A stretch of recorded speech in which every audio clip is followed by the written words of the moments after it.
this one is, you guys' final exam is going to be in here.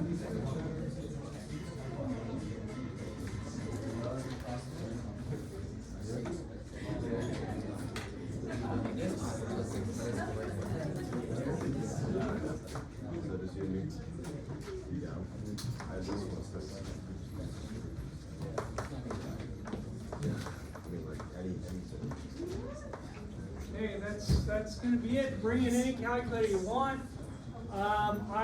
There will be a formula sheet with it. If I get the formula sheet done soon enough after finishing writing up the test, I will post the formula sheet online. You know, the best, don't come in tired or hungry to the exam. It's a long test. It's a long time to sit down and do stuff, and many people will take most of the time. If you want to bring in, you know, what people do is they'll bring like a granola bar or two, or they'll bring in like a granola bar or a muffin or something to chew on. Some fishy crackers in a plastic bag is a good idea. And a bottle of water. One thing I would strongly advise against is bringing in something really sugary, like eating 5 candy bars and drinking 2 Cokes before the exam and then passing out. It's not good. It's funny. Yeah, I did it once, so that's a wonderful story. Don't come in tired or hungry for the test. Don't come in tired the night before. Get a real good night's sleep. Up until that minute, you've got to really start studying for this thing. Like I tried to warn you before, it's going to be the stuff from the first test that hurts people the most on the exam, okay? So all this stuff, it's the longest time since we've done it. So go back over that stuff. Should be, I have not written it, should be about 13 problems. They'll probably be 4 points each. Some of them are going to be easy, some of them are going to be hard. It's going to be about 1/3 from the first test, about 1/3 from the second test, and about 1/3 from the stuff since then. Okay? Like I said, do a lot of problems, and don't come in tired or hungry. It should look very straightforward. When I write the test, for the most part, not completely, there may be 1 or 2 weird ones on the test, but for the most part, it's going to look exactly like stuff I've done in class or stuff off the homework. That's what I'm going to look at when I put problems off for the test. I'll probably make a list of like 30 problems, then I'll just kind of narrow them down one way or another down to about 13, okay? And that's where the problems are going to come from, stuff that I've done in class. So be able to do the stuff in your notes and be able to do the homework. Like I said, it's an awful lot to do. Hopefully you guys have been doing it. Anyways, any questions about this? It's going to be loads of fun. You're going to have a great time. It's going to be just the best. We're in chapter 18, I think. And what I really want to do is I will finish chapter 18 today. Barely, but I'm going to finish chapter 18 today. I want to do chapter 19. That's going to be most of this week. If I get very, very, very lucky, which isn't going to happen, I do part of chapter 20. Chapter 20, I think, is actually the single most interesting chapter that we're assigned to do. And I'm just not going to get to it. Okay, it's actually really cool stuff. I'm describing, it's a microscopic analysis of macroscopic properties, and it's really neat. But I doubt we're going to get to it, and I know chapter 1, which is going to be the heat engines and stuff that the engineers want to see, there's no way I'm going to get to that at all. Maybe one thing out of this. Like I said, most of this week is going to be this thing. It's going to be chapter 19. In chapter 18, which we started, the main idea in chapter 18 that I'm going to talk a little bit about today is the ideal gas law, P equals nRT, which once again, you guys have seen a bunch of times, but you got to be careful because it'll come up and people will get to a problem and they'll get stuck and they'll, what do I do with this sort of thing? And it's like, it's an ideal gas law problem. They go, oh yeah, that's what it is, okay? Anyways, this is the ideal gas law. The ideal gas law is fake. There are actually lots of different gas laws. For example, don't even write this down. There's something called the Regnet-Kwong gas law, which has RT is equal to P plus some constant A divided depending on the gas, square root of the temperature, times the volume of a molecule, times the volume of a molecule plus some sort of constant B. This whole thing times the volume of a molecule minus B, like that, okay? At certain temperatures and pressures, that's a very, very effective gas law, but it's a myth. Don't write this down. The only reason I'm putting this stuff down is because people think this is the end of story. No, the ideal gas law is a very, very nice, very simple way, which works really well sometimes. And the math we're going to do is a nightmare with these things. There's also something called, I think they call this the viral mode, that P times the volume of a molecule is going to be equal to R times T times this factor, which is 1 plus some function of T divided by the volume of molecule, plus another function of T, the temperature, divided by the volume of molecule squared, plus another function of T divided by the volume of molecule cubed, and goes on and on and on like that, which is a mess. But if you look at it, it's fundamentally, look, it's PV equals something times RT. It's really, this is just a very, very, very specific case. As a matter of fact, the one that you guys have seen, and the one that you may use here in some of your chemistry classes is called the van der Waals equation, which says that P, and it's going to be plus A, which is a constant, times the number of particles in your gas squared, divided by the volume squared, times V minus the number of particles in your gas times a constant B is going to be equal to nRT. Like I said, they call this the van der Waals equation. This piece right here has to do with the fact that the molecules crash into each other. This is really giving me like a ratio percentage of how often the particles are colliding, which, like I said, is a lot. One of the cool things we could do if we got into chapter 20 is we could calculate how often the particles hit each other in the air, which is a weird thing that you can actually calculate that, but it's not going to happen. So this has to do with the collisions. And this has to do, this is a fraction of the volume, so this has to do with the volume of the molecules. Now, if I pretend that the molecules don't run into each other, and if I pretend that they take up zero space, neither of which are true, as I said, they're hitting each other about once every 10 to the minus 13th, 10 to the minus 14th seconds. So there's a lot of collisions going on. But if I ignore the collisions, and if I ignore the volume of each atom, each molecule that's in there, I get the ideal gas law. You'd say the ideal gas law is fake. You're right, it's fake. But it's very, very good, very, very close approximation. I should have erased it because those constants that were up here, the A and the B, are actually very, very, very small. So the ideal gas law works really well. Like everything else you do in science, it's an approximation. We do not get exact right answers. This isn't like math. We're just trying to get the best possible approximation of the way the universe works. And we aren't getting it right, but we keep getting closer and closer and closer and closer. So the ideal gas law, like I said, don't even worry about this junk. The ideal gas law, a couple things to point out, and if I've yelled at you about this in the lab, but not everybody's heard it. This is the pressure. It has to be an absolute pressure. It has to be an absolute pressure. You can't talk about gauge pressure. You know, your tire goes flat and you put that gauge into it at the tire place and it reads 0. Well, the tire place, their gauge starts at atmospheric pressure. Okay, when I start putting in air into the tire, I'm reading above what atmospheric pressure is. I'm taking atmospheric pressure to be 0 and I'm measuring from there. That's a gauge pressure. This has to be an absolute pressure. Like I said, all I've really dealt with is an absolute pressure. This is the volume. Volume's fun. N's the number of moles. How many moles are in there? Little n, and that's little n always. R is the ideal gas constant. R can be 8.31 joules per mole Kelvin, or you could write it as 0.0821 liter atmospheres per mole Kelvin. Those are the exact same numbers, just in different units. I'll show that they're the same in a little bit. Man, God, when am I going to do that? But I will show that they're the same at some time. The thing is, the temperature, so this is a constant. If I have a sealed container, the number of particles is going to be constant. So in the case where I have a sealed container and it's fixed. Now you guys did a lab, that one thing where you lowered the bulb into the boiling water, where you open the valve and you let gas in and out of that bulb.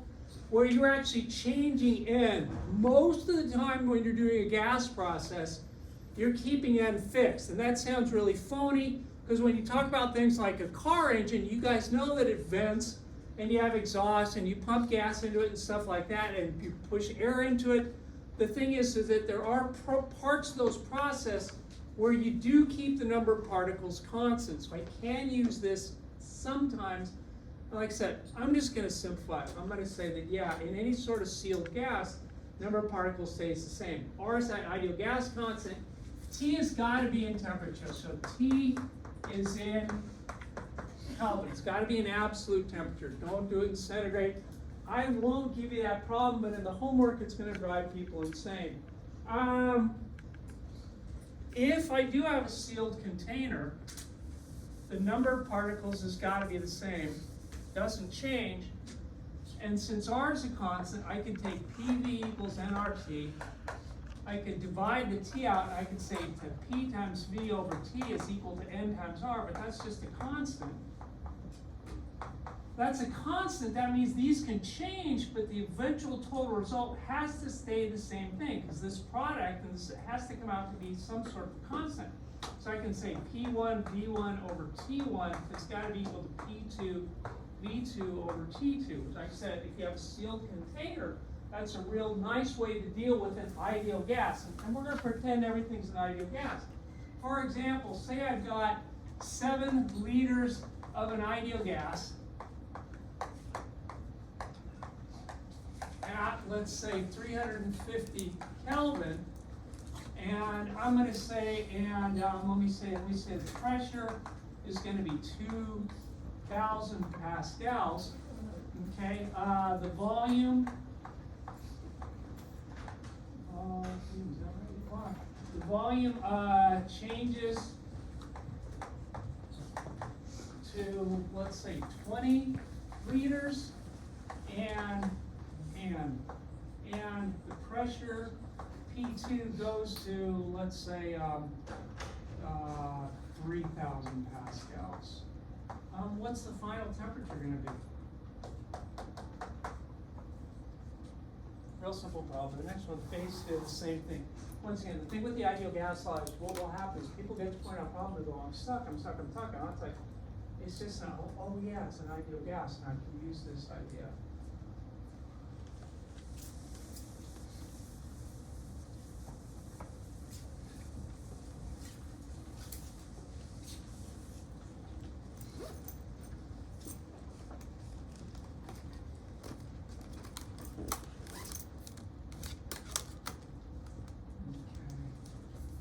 Basically, what I say is P1, well, P1's going to be 2,000 pascals times V1, which is 7 liters, divided by T1, which my original temperature is 350 Kelvin. It's got to be equal to my final pressure, which is 3,000 pascals, times my final volume, which is 20 liters, divided by the final temperature, which is called T final.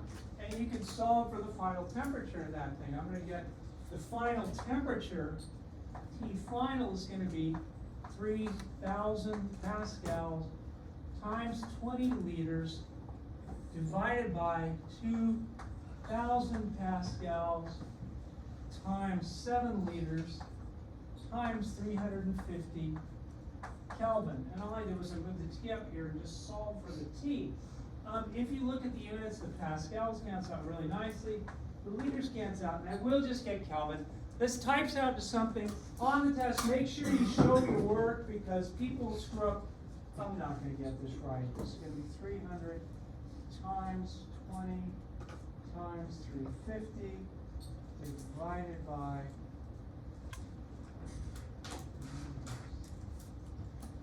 oh no.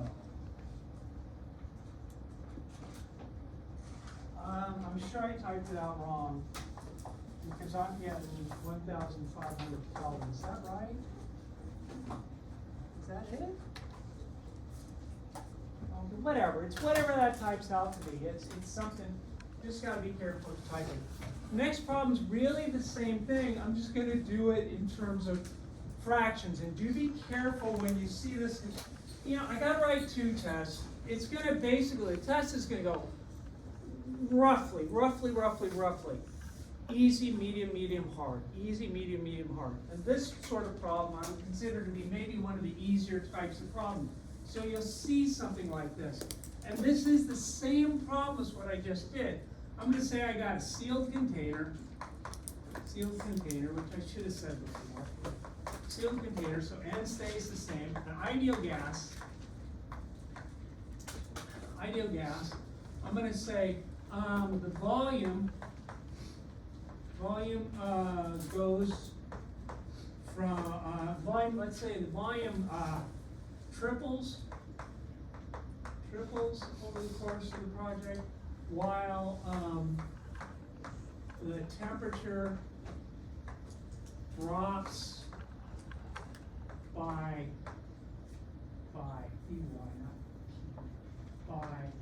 let's say 70%. What's the final pressure? What's the final pressure in terms of the initial pressure? Okay, so this would be the final pressure written in terms of the initial pressure. What's P final in terms of the initial pressure?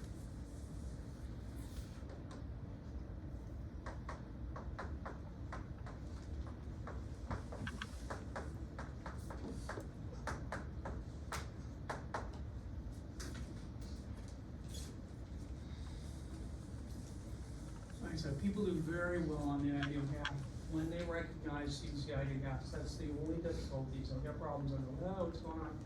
It's an ideal gas, so I can use this. I can use this in a lot of different ways. Okay, so I know I got some initial pressure, some initial volume, and some initial temperature.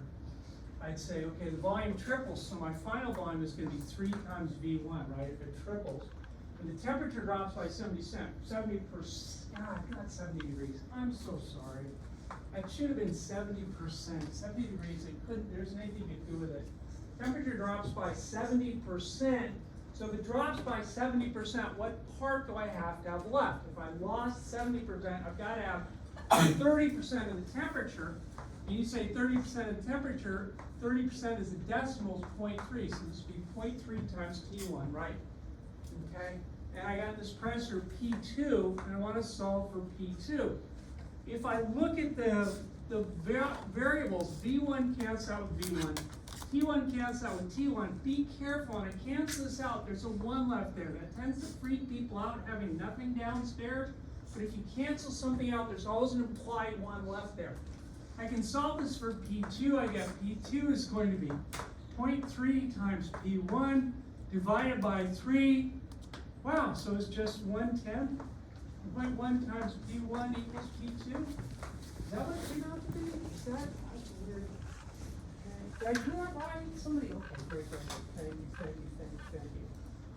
One other thing I want to come back and look at this thing really quick, just as a conversion problem. Those are the exact same number. They look really kind of weird, but the thing is that I know that 1 liter is equal to 0.001 meter cubed. That's a nice conversion to have. I also know that 1 atmosphere is equal to 1.013 times 10 to the 5th Pascal. Now what can I do with those things? What I'm going to do with this is I'm going to say, okay, this means if I take this and divide both sides by L, I get 1 is equal to 0.001 meter cubed divided by 1 liter. Why I'm doing this, you'll see in a sec. I'm going to do the same thing here. If I divide both sides by 1 atmosphere, I get 1 is equal to 1.013 times 10 to the 5th pascals divided by 1 atmosphere, 1 ATM. Well, 1 is 1. This is 1. It's just 1. If you multiply something by 1, it doesn't change. So I'm going to take this number, and this is really, I didn't really do unit conversions at all, but this is all you're doing in unit conversions is you're multiplying by weird-looking 1s. If I take this number, 0.0821 liter atmosphere per mole Kelvin, and if I multiply by this screwy-looking 1, I get 0.001 meter cubed divided by liters. And if I multiply by this screwy-looking 1, I get 1.013 times 10 to the 5th pascals per atmosphere. Per atmosphere. So I haven't changed it. I've just multiplied by 1 and I've multiplied by 1 again. So it may look different, but I haven't changed it, right? It's the same number. If I look at the units, this liter cancels with this liter. This atmosphere cancels with this atmosphere right here. If I type this out, what I'm going to get, and it's not exact because I made some approximations when I did this, but it's pretty close. This is 0.182, so I get 0.0821 times 0.001 times 1.01385 equals, when I type it out, I get 8.31, 7. So it's a little bit different, like I said, my conversions aren't exactly right. But if I look at the final units, I've got a meter cubed times a Pascal divided by a mole Kelvin. And that needs to be the same as a joule. And I go, well, what is a Pascal again? Remember, Pascal is a pressure. I would say, well, pressure is equal to the force over the area. So Pascal, the units have got to be, well, that's a Newton per meter squared. So this is really going to be a meter cubed times a Newton per meter squared divided by a mole times Kelvin. If I look at this, 2 of these meters squared cancel out with 2 of these.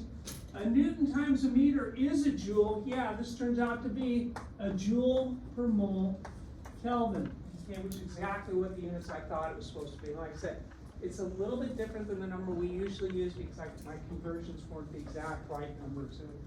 It would round down to the other thing kind of closely. The last thing, God, how much time have I got now to be able to talk about this? The last thing in this section, so I'm still in chapter 18, and once again, hopefully this stuff, chapter 18 I think is a simple introduction to the ideas that you'll use in chapter 19, and in 19 they aren't simple and nice anymore. This chapter is really kind of nice. I want to look at a gas process. Now in a gas process, you can have the number of moles change. You really can, but it becomes very difficult and impractical to use that. So when I look at a gas process, I'm going to say, it either expands, contracts, the temperature changes, the pressure changes, whatever. How am I going to describe that? The nicest way to deal with it is a pressure versus volume graph. And you would say, why don't you do it differently? Why don't you do pressure versus temperature? You could do that. Or you could do temperature versus pressure. I can do this graph a lot of different ways. It turns out that the PV, if you do enough of this junk, the PV diagram is just the most convenient to be able to get the most useful information off it. It really bugged me when I had this stuff that they always do these over and over and over again. There's a reason for it. It's the most useful way, it's the most useful picture to look at how something behaves. Okay, so we're going to do pressure versus volume. I will tend to do this myself. Now the book doesn't, but I will tend to do this in pressure of kilopascals times in volume in liters. I will tend to do it that way. The nice thing is that 1 kilopascal times 1 liter is just 1 joule. That's really convenient. The book will do the volume in cubic centimeters a lot, which is a pain in the neck. But it's when I do the problem in the books, I convert everything to liters. If you get 100 cubic centimeters, yeah, that's 0.1 liters. It's nice to be able to do that conversion, but like I said, you'll see it in problems, it'll always be in kilopascal liters like that. And a process would look something like, goes from one place to another. You can do this, you can do it in all sorts of weird shapes. One of the nice processes is going to, actually, I got to talk about something else really kind of quickly. You don't really need to worry about this because, once again, everything I'm doing is totally fake, but it works pretty well. If I do an ideal gas, it doesn't have to be an ideal gas. If I do some sort of gas process like this, this curve really doesn't mean a whole lot because in reality, this would only be true if this was done so very slowly that it was perfectly reversible, meaning I could go forwards or backwards along this curve and in fact pace out the exact same path one way or another. And the only way to do that is to do this infinitely slowly. Like say I have a big container It's sealed on the top. I'm going to drop one tiny bit of sand on it. It compresses a little tiny bit. For this to be really workable, everything has to be in equilibrium the whole time. Very obviously, that's not going to be true. You're going to do a process in lab this week where you do it so darn quick, you're going to say there's no way that was reversible. There's no way things were in equilibrium. What's weird is how close it is. Okay? We talk about the fact that for this stuff to work exactly right, we have to deal with a reversible process. And let me just tell you, there is no such thing as a reversible process. But you can get really, really close. And we're going to pretend that the stuff we do is done in such a way that all the states of it, like the pressure, the temperature, and the volume, are very well defined the whole time. That's fake, but it works pretty close, okay?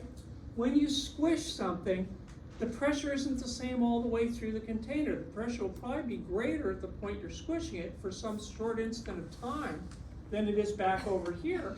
So it makes no sense for me to say the thing is in equilibrium. And this, strictly speaking, is only true if it's in equilibrium the whole time. But it comes really close to working, okay? It works really, really well. The book will talk about reversible quite a bit. I'm not going to bug you guys about it. I'm just going to say that, you know what, this stuff works pretty darn well, even though it's not reversible. It's going to work really pretty well.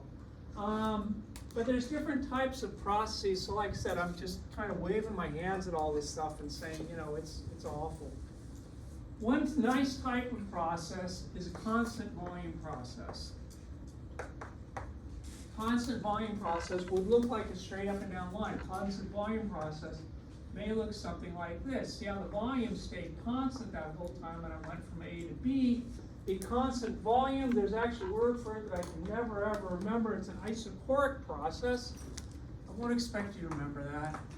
If you can, that's great. An isochoric process, constant volume.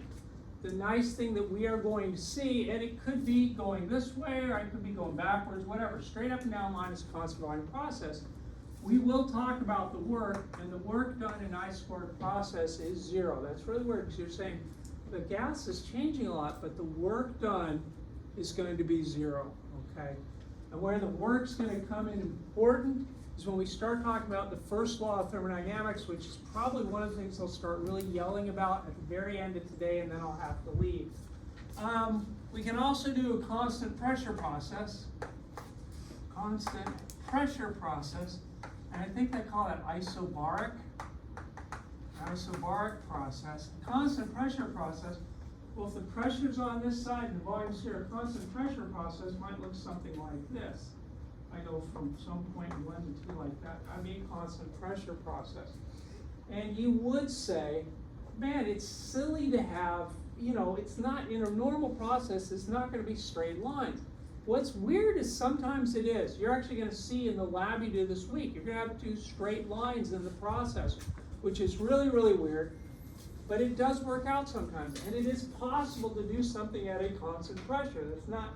It's not typical. It's not how your engine in your car is working, but it is possible to do something at a constant pressure. The thing about a constant pressure, which will be very useful, is that the work is equal to minus the pressure times the change in volume. I'm going to, hopefully, at the very end of today, talk about the first law of thermodynamics and start to talk about work.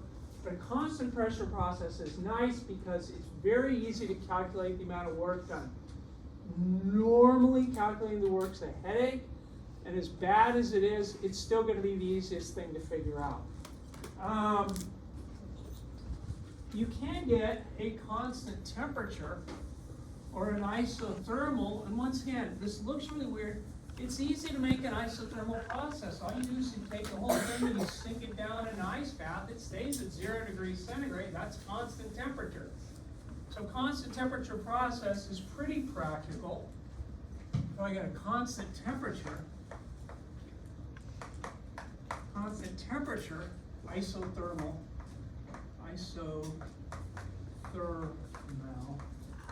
an isothermal process. An isothermal process is going to look something like this. It's weird. If I purple like that, say I went from A to B like that. Okay, that's going to be a constant temperature. Normally on a test, I would like label it. I'd say thermal, and it would say it's a constant temperature deal. It would say it's an isothermal curve. There's a couple really nice things about an isothermal process. The calculating the work actually surprisingly is fairly simple. Once again, we're pretending we're always dealing with an ideal gas, which is really, really nice. But the other thing about it is that since, once again, I'm pretending that the number of particles doesn't change. Remember, we're dealing really with something that we pretend is an ideal gas. B equals nRT. I tried to explain that the ideal gas at the beginning is really kind of a fake way to do it, but it works really, really, really well. That's really, really important. And if I treat my gas as if it was an ideal gas, I know that R is a constant if it's a sealed container, which is normally what you'll deal with. You normally deal with a sealed container, and you can do stuff. You guys did it in lab with that constant volume thermometer that you opened it up and you let gas come out, and then you opened it up again and gas went back into it. Or, once again with your engine, I mean, you let gas in and out. But it's very, very common to look at part of a process, or even something like what you're going to be doing today in the lab, you guys, whenever you have the lab this week, that you're not letting any gas in or out. It's very, very well sealed. So if you have a sealed container, N is constant, and R is constant, and in that case, in an isothermal process, you would say that PV over T is going to be equal to constant. Well, that means that P1 V1 over T1 is equal to P2 V2 over T2. But I just said it's a constant temperature, so I can just divide this stuff out of here. And that's a real nice relationship. In a constant pressure, constant temperature process, I can, every single point along here, the pressure times the volume has to be the same. If I figure out what the value of pressure times volume is here, it's got to be the same here, same here, same here, same here, same here, on an isothermal process. What else do I want to say about that?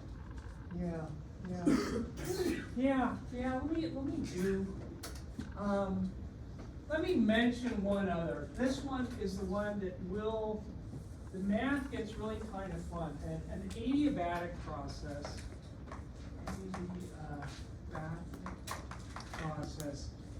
is in a case where no thermal energy gets in or out.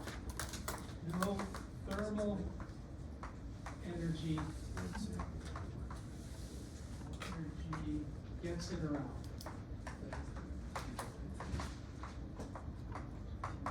There's two ways to do an adiabatic process. You either insulate the container very, very well, or the way you're going to do it in the lab this week is you do something so fast that there's no time for the heat energy to get in or out. Well, actually, you're going to see in the lab that even though you do it really, really, really quickly, I mean, you do it in a split second, slamming this thing down, that's still too long. Some of the energy gets in or out. It throws it. It's not really an adiabatic process what you do this week, but it's pretty close, because you do it so quickly that there's very little time for any energy to escape the system.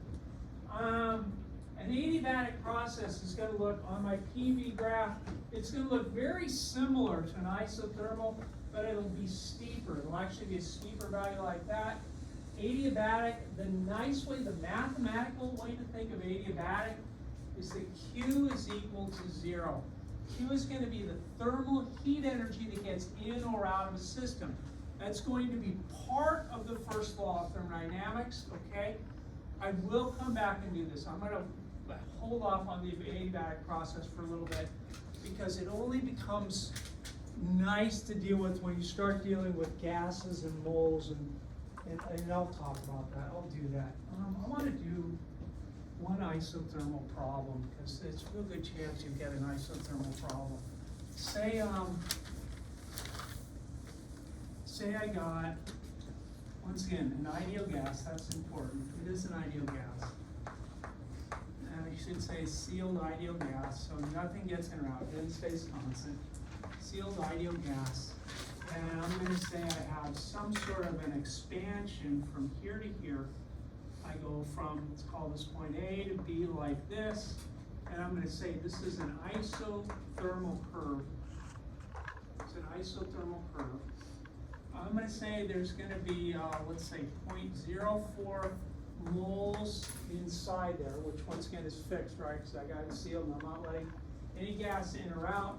Let me say this pressure is going to be, let's say this is 36 kilopascals. Let me say this pressure down here at B is going to be, do a nice number. Let's say I'm 8 kilopascals, which actually isn't a real nice number. Let me say this point here, the volume at A is going to be 3 liters, and this is going to expand out here to this point, which I'm going to call V2. What's the temperature and what's V2?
Probably the quickest thing to find is V2, because you would say, look, it's an ideal gas and it's sealed, right? It's sealed. So I know that P1, V1 has got to be equal to P2, V2. And right, you would say there should be temperature under here and temperature under here, but remember, in an isothermal process, the temperature stays constant. So all the way along this curve, P times V, it's got to be equal to V times V. So I can say P1, well P1 is going to be 36 kilopascals, V1 is going to be 3 liters. So that's the pressure times the volume at the first spot. It's got to be equal to pressure, but the pressure at the second spot is 8 kilopascals times V2, and I can solve for that second volume. I can solve for that second volume. I get V2 is going to be, this is 36 kilopascals times 3 liters. Divided by 8 liters, you know, once again, divided by 8 kilopascals, I'm sorry.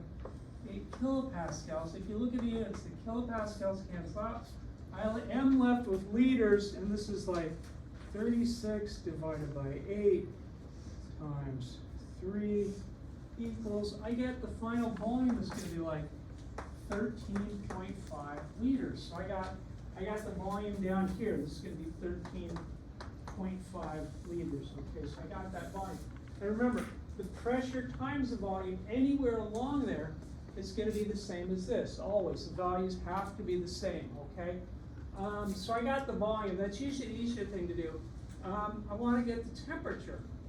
So I say, okay, for the temperature, well, I know I'm dealing with an ideal gas, so PV has to be equal to nRT. And the question would be that where people get stuck on this, and once again, you got to think about what's going on. You know, which P and which V do I use? Remember, the pressure times volume here, same as it is here, same as it is here, same as it is here, same as it is here. So I could use any point. I'm going to use the first one. I'm just going to say P times V is going to be 36 kilopascals. Kilopascals times is going to be 3 liters.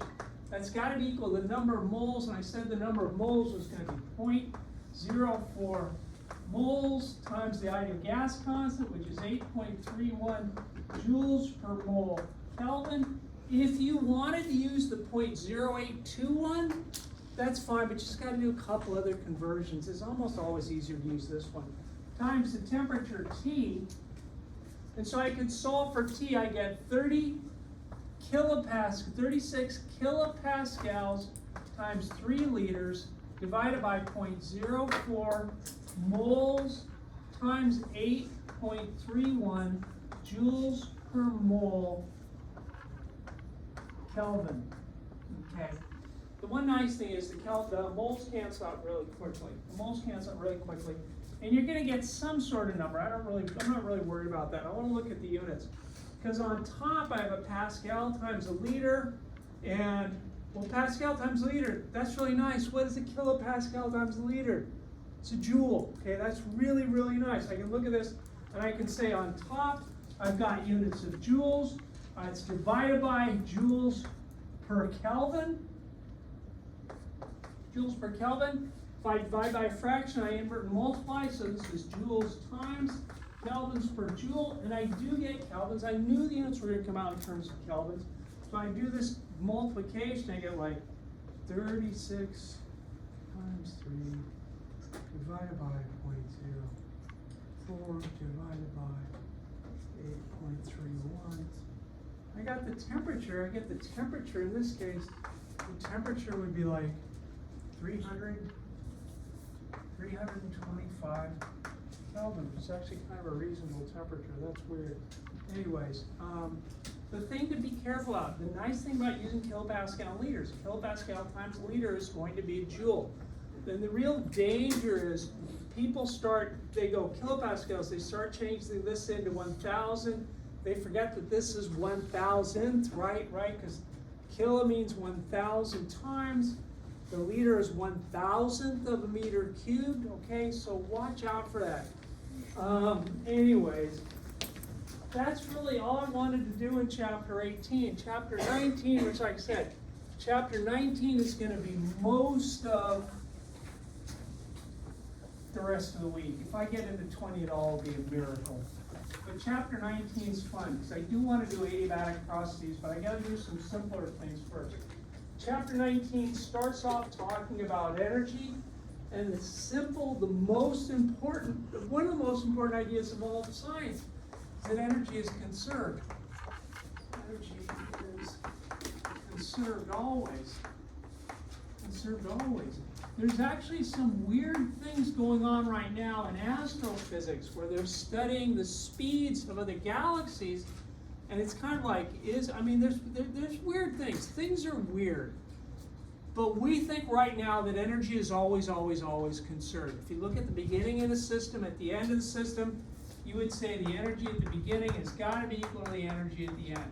You did this in 141 two ways. You may have done the work energy theorem, which said that the work done in a system is equal to the change in kinetic energy of the whole system. Most people don't do it this way in 141. What most people do is they say, look, I can have a lot of different types of energy. I can have kinetic energy at the beginning. I can have some sort of gravitational potential energy. This is the MGH. I could have some gravitational potential energy at the beginning. I could have some energy stored in the spring. You guys probably did springs, which seems really weird, but a spring can model a lot of different types of stored energy. And then you may or may not have talked of some non-conservative work, which actually scoots energy from one place to another. This is going to be equal to the final kinetic energy plus the final gravitational potential energy plus the final energy stored in the spring. Spring, final, like that. This is really just a statement of conservation of energy. All the energy I have at the beginning is equal to all the energy I have at the end, okay? Now, if that's what you did, you did probably something like that in 141. The problem with this equation is it doesn't look at heat at all. It doesn't look at the effects of thermal energy. It just, you ignored that completely in 141. That's what we're going to try to start dealing with right now. We're going to try to start looking at energy as far as a system goes. And the way we're going to do that is we're going to use something called the first law of thermodynamics. First law of thermodynamics is a statement of conservation of thermal energy. It says that the internal thermal energy for a system, the change in the internal thermal energy, is equal to Q. Q stands for like the heat, like if I turn a burner on something, or if I, put something warm into something, that's the Q, that's the heat energy, that's the thermal energy that moves in and out of the system, plus the work done on the system. Like I said, this is the first law of thermodynamics. First law of thermodynamics.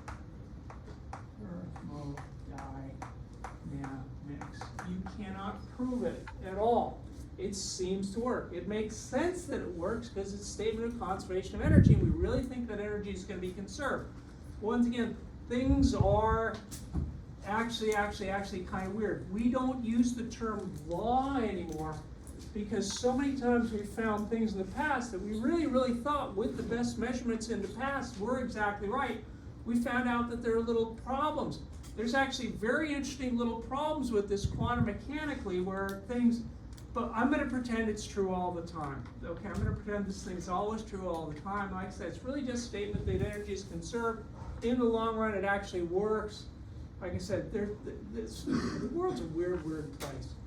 So we usually don't use the term law anymore, but they still call this the first law of thermodynamics. You have, and I will probably not get enough time to really get into this too much today. I'll talk more about what Q is and what the internal thermal energy is and what the work done on is. The one thing that I want to say is that if you have seen this before, you probably saw it written like this. Delta U is equal to Q minus the work, like that. That's probably how you saw it before. In this case, this is the work done by the system, which is the opposite of the work done on the system. I'm going to use that idea later. And the main reason they used to do it this way was because when they developed thermodynamics, the whole science of thermodynamics, which is really developed in the early mid-1800s, they were using it to try to explain how steam engines work mathematically. So you're always looking for the work done by the system and the work that this engine was actually doing for you. There's advantages to doing it this way. It actually makes more sense. The problem is that almost any book that you pick up and they start talking about the first law of thermodynamics, they're going to talk about it this way. So be careful that you don't get confused. You can look it up in another book, it's going to be like this. The books that I had when I was an undergraduate, it was like this. Books that I first started teaching with, it was always like this. This is the first time I've ever seen this was with this guy's book. There are nice things about it, so that's the problem. It's nice to talk about the work done on the system instead of the work done by the system. Well, once again, the engineers are always going to do it this way. The other thing that's weird is this thing and this thing. You'd say, wait a minute, it's using a different letter. This is the internal thermal energy of the system. The internal thermal energy is actually part of this thing. This is the total internal energy. Now the thing is the change due to these pieces will be the same. So we can essentially think of it as the same thing. But U is impossible to calculate. Delta U is almost impossible to calculate. E thermal is easier to deal with, and that's why this guy does this. There's some things that we're going to show later on, like that delta E thermal with an ideal gas is the same thing as the number of moles times the molar E constant volume times delta T is actually very convenient for what we're going to do. So there are some real advantages to talking about the internal thermal energy over delta U, but the main thing I really want to emphasize is that when you see this in another book, this is basically the same thing. It's just written in maybe a nicer form. But this is also the first law of thermodynamics, okay? And that's really